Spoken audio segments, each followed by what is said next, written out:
is bento? In the simplest terms, bento is a single-serving, pre-assembled meal that is transported by the eater and ready to be eaten. Bento is similar to an American lunchbox, only with so much more personality.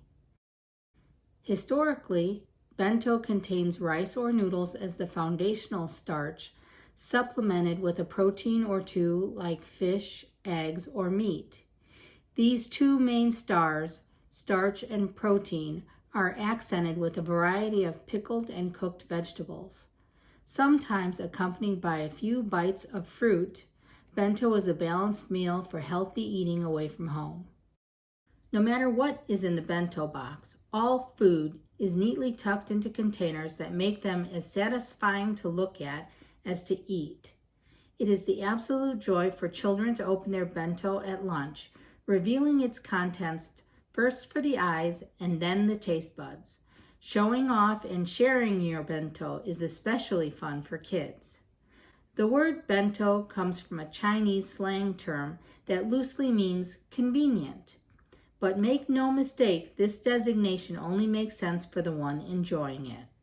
Bento are inventions of convenience for the recipient, but they're often a labor of love by the maker. Bento is an art form that dates back to the 1100s, the Kamakura period, when we can trace the first documented use of bento as a concept. Cooked rice would be carried into work in a small bag, but it wasn't until the Azuchi Momoyama period, around 1600s, that bento, as we know it, came to being. It was then that lacquered wood boxes came into existence and became Japan's elegant version of a picnic basket. Designed to hold several different bites to share, this practice became mainstream during the Edo period in the mid-1800s. Outdoor events and long theater performances in particular called for stacked boxes of multiple, elaborate courses sampled among friends. With the emergence of rail travel during the Meiji period, late 1800s to early 1900s, came a new style of bento, ekiben or railway bento. These bento were for those on the go and focused on regional specialties. But as these became more common at train stations, bento lunches became less available, as the use of stainless steel began to serve as a wealth indicator at school. By the end of World War II, the practice of bringing bento to school in lieu of standardized lunches was all but gone. However, in the 1980s, on-the-go ready meals once again became trendy as modern inventions like microwave and convenience stores took root. Disposable boxes eliminated the issue of class discrimination, and the increasing sight of people with them paved the way for their return to the classroom in obsessively adorable forms. Today in Japan and the United States, they're back stronger than ever, with new styles, new take, and a refreshed level of respect for an age-old tradition that makes any desk lunch anything but sad. Homemakers often spend much time and energy on carefully prepared boxed lunches for their spouses, children, or themselves. Each can be elaborately arranged in different styles depending on your style or mood. Gyaraben, or character bento, are undeniably cute. Taking inspiration from anime, cartoons, comic books, video games, and other pop culture references, this style is meant to make adults and children alike squeal with glee. These time-consuming preparations often require a good deal of consideration by the maker to create the shapes and likenesses of favorite characters. Oekaki-ben is the next most familiar style. These are picture bento. Buildings, monuments, flowers, and other landscapes inspire the meal presentation. If you've cut carrots into blossoms, made celery sticks into stems, congratulations, you've already taken the first step.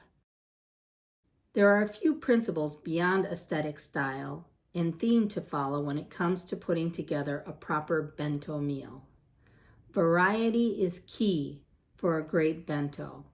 Amounts in terms of the carb, protein, vegetable, pickled vegetable, or fruit mix should appear in a 4:3:2:1 ratio, respectively. With that said, planning the designs ahead of time and assembling the assorted items in advance is a must. All elements should be prepared separately to retain their flavors and textures. And finally, make sure a combination of red, orange, yellow, green, white, and black appear in some form somewhere as a rule of thumb to help you eat the rainbow. Now let's follow along with Chef Suzuko Enomoto as she prepares a simple bento filled with some of the most traditional items.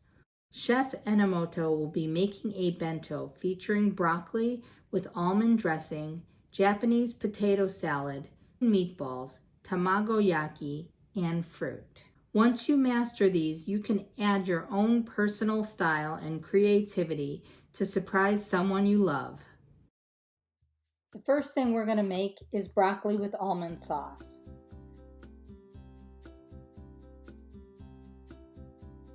Cut the broccoli into bite-sized pieces and boil lightly. Be sure and drain well. Then take whole almonds, put it in a plastic bag, and crush into small pieces. This will be used in the sauce. Now add all of the ingredients for the sauce.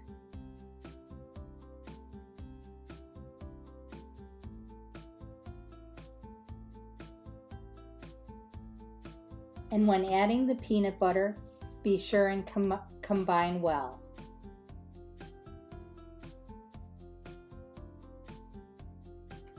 Try and break up the peanut butter as much as possible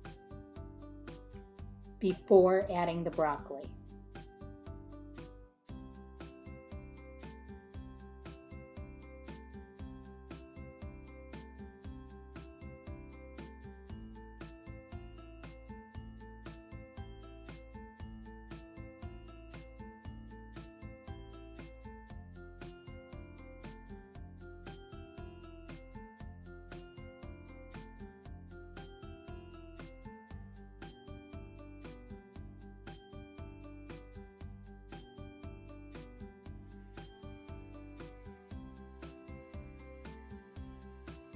When stirring in the broccoli and the almonds, be sure not to crush up the broccoli florets.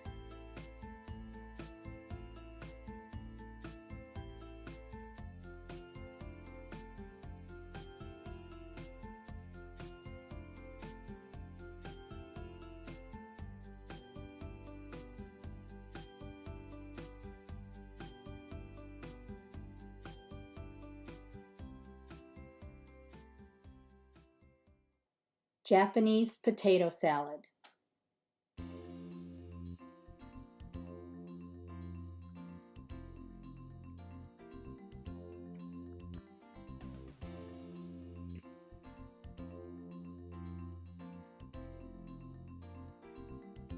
Gather all of your ingredients and do not cut the potatoes. Smash it with a fork so it's only semi-broken up. Keep some larger pieces.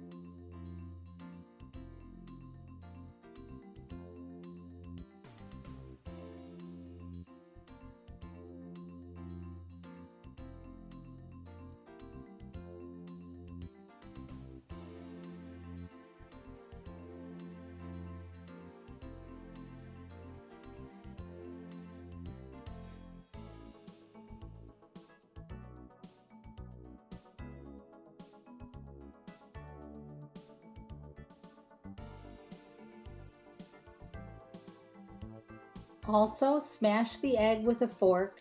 Don't cut it with a knife so that you get some nice small chunks and distribute it well throughout the potatoes. You take the cucumbers and you slice them very thinly with a mandolin if possible. Sprinkle a little bit of salt on it and let it sit for about 5 minutes, and that will draw out the water. And before adding them to the potato salad, be sure and wring out as much water as you can.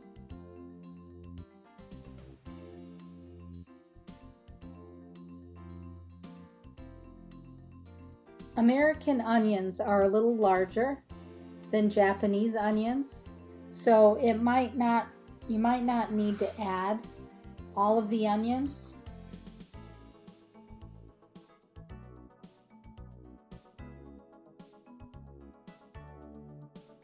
Same with the ham.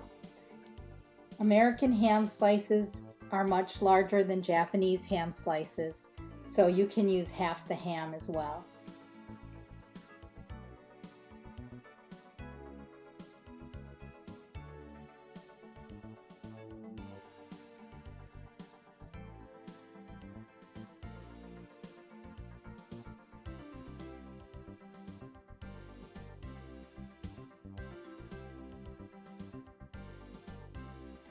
When adding the mayonnaise, you're almost cutting in the mayonnaise as opposed to stirring it up. This makes for a beautiful potato salad.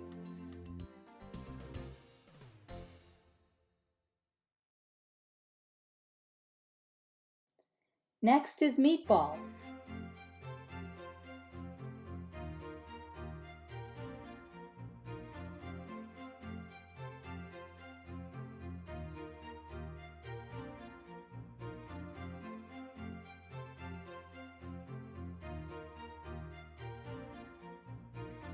These meatballs call for ground pork and ground beef. You mix the two together. You add all ingredients to the bowl and then you'll mix it together and knead it together with your hands.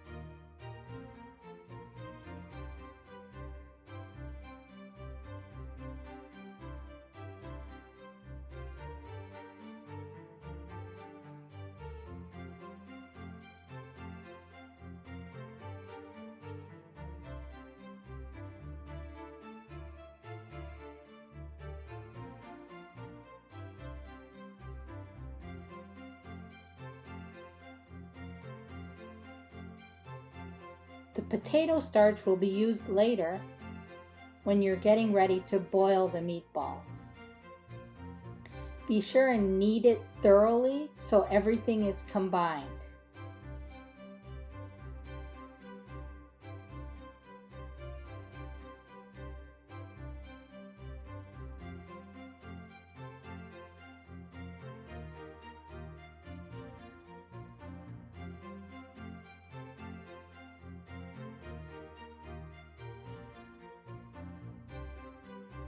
Now when you go to roll the meatballs, just kind of dividing it in half and then portioning it out, you should get about 20 meatballs out of half a pound of meat.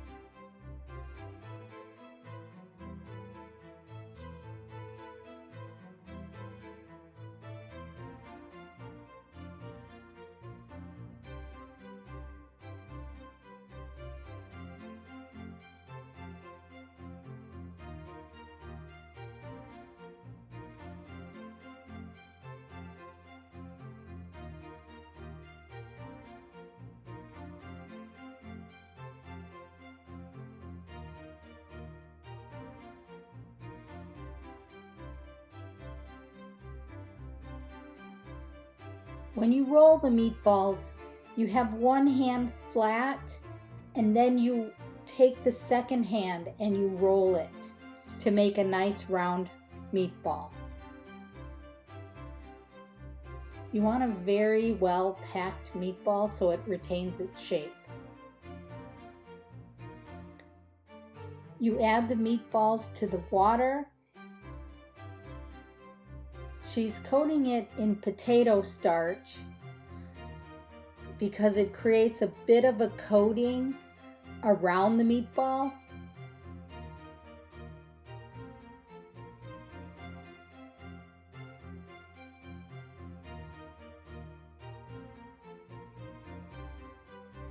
You can use cornstarch, but potato starch is preferable because it doesn't impart any extra flavor.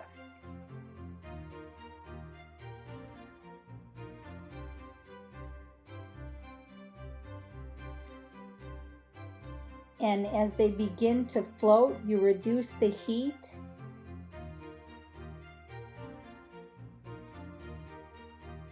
and continue to cook for 1 minute.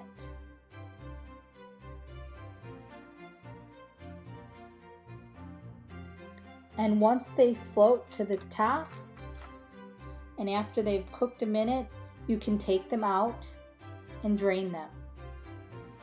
Then add all the sauce ingredients to a bowl.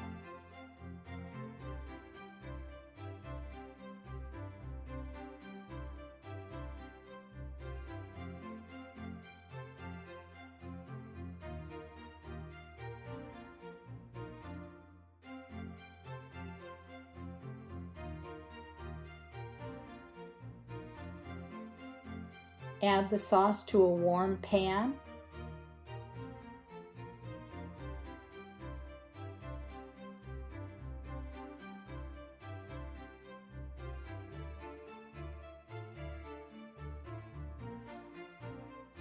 And then once it starts to bubble, you can add the meatballs.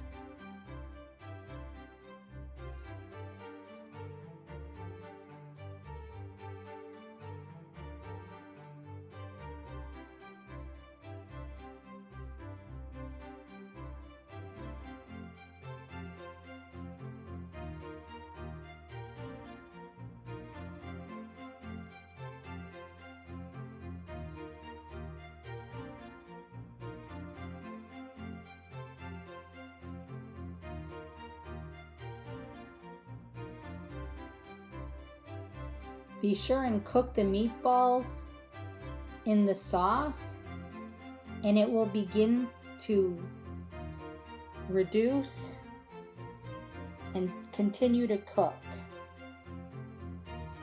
until the meatballs are well coated.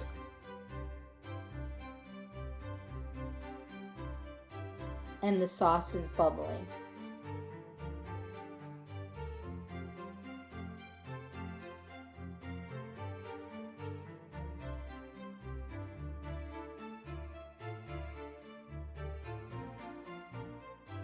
Make a slurry by adding a little bit of potato starch and water to a bowl and mixing. Now we're going to add the slurry to thicken the sauce a little bit.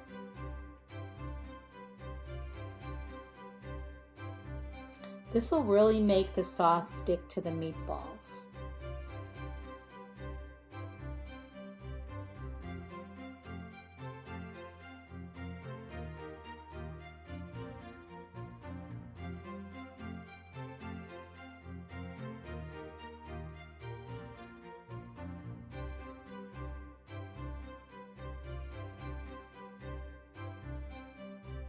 You aren't cooking the meatballs anymore, you're cooking the sauce.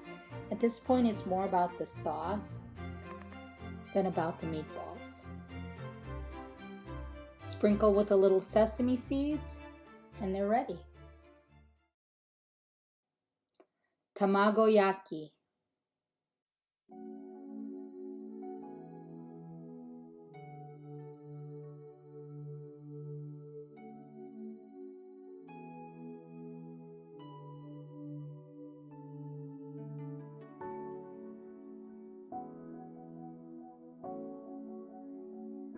Take the eggs and mix them with the sugar and a little bit of salt.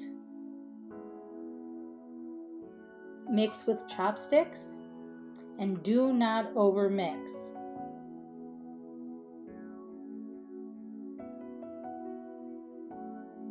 Over whisking will dry out the eggs and it will lack moisture. The scrambled eggs should still have noticeable egg white.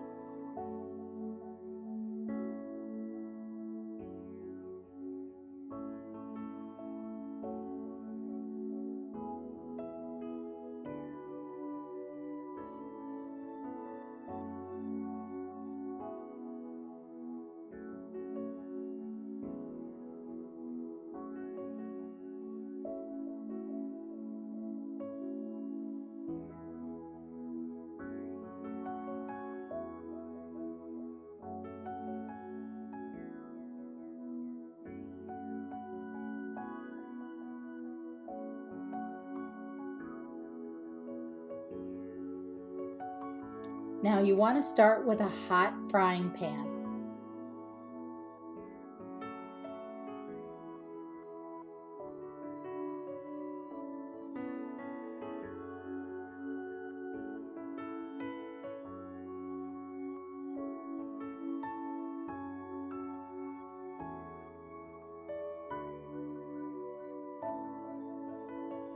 So you add a little bit of oil and then with a paper towel spread it around the pan.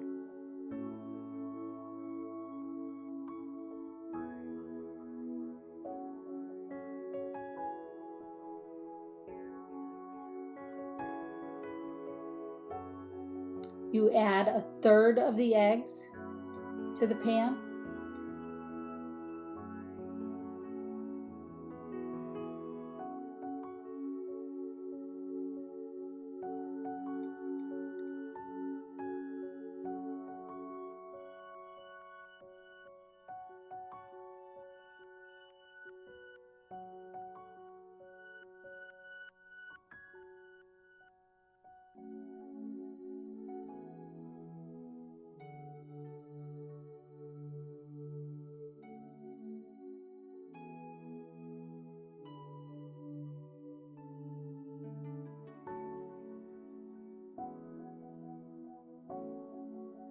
Once it starts to cook around the sides,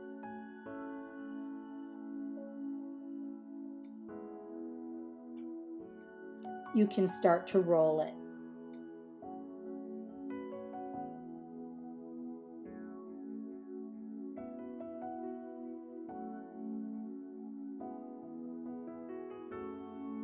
You will fold it over twice and then push it to the top of the pan. Add a little more oil and then put another third of the egg mixture into the base of the pan.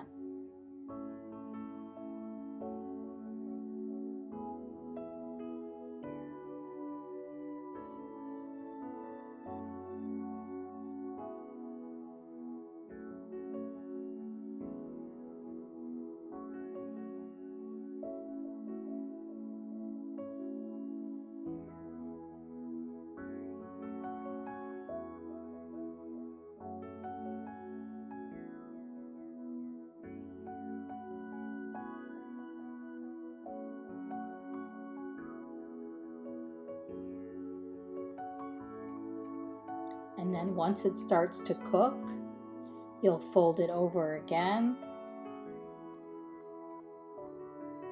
and then push it back to the top of the pan. And then re-oil and pour the last third of the egg. It's a little bit darker than is typical, but it can be fixed with the last addition of egg mixture.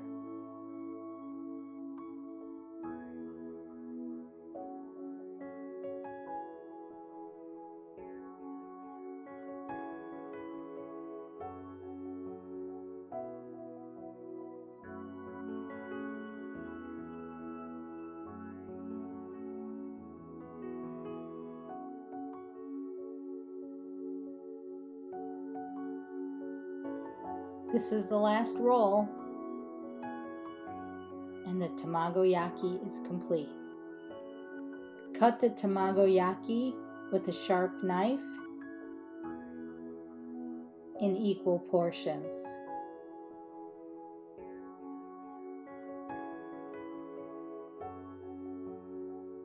It's easier if you let it cool just slightly.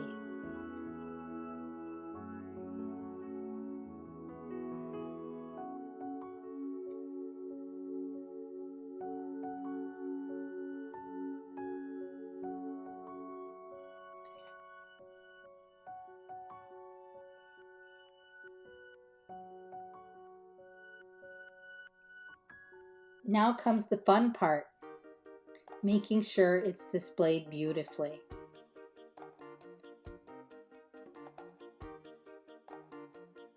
We used muffin liners to separate between the different courses. Doesn't it look beautiful?